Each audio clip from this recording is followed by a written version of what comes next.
Boa tarde a todos, essa é a quarta brincadeira. Nós vamos fazer mais uma brincadeira de pais e filhos, que dá pra fazer. Vai ter que arrumar um monte de... Pode vir aqui perto que eu vou mostrar pra vocês. Vocês vão ter que arrumar um monte de pares de tênis, ó. Vai deixar tudo junto. Vai ser pai contra filho, tá? Então tem os meus tênis e os tênis da Isabela. Então o objetivo da brincadeira como que vai ser? Ao sinal, vai sair correndo, vai ter que sentar aqui no chão, achar o par do tênis, colocar no pé, volta correndo e deixa lá no início. Então quem conseguir os 4 pares primeiro, colocou e voltou no lugar, é o que ganha a brincadeira, tá? É muito divertido. Eu tenho que fazer assim, Vai começar, hein? Sua mãe que vai falar valendo. Vem pra cá, Gi. Gigica vai ficar comigo. Vem, Gigica. Valendo. Valendo! Tem que sentar no chão. Nossa, esse tênis é desse. Meu Deus, não precisa. Meu Deus. Aí, eu vou arrumar pra você. Ah, ela tá ganhando.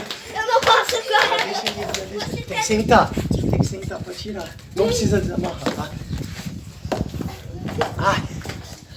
Nossa senhora. Meu Deus.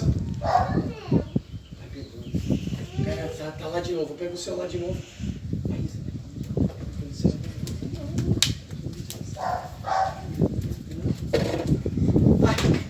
Nossa. Socorro.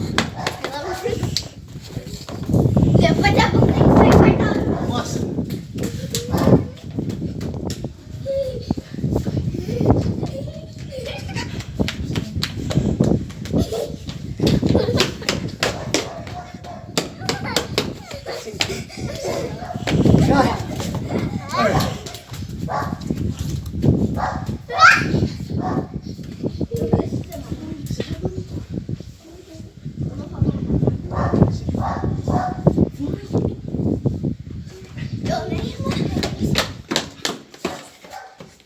Tira. Ganhou. Ah, ela ganhou.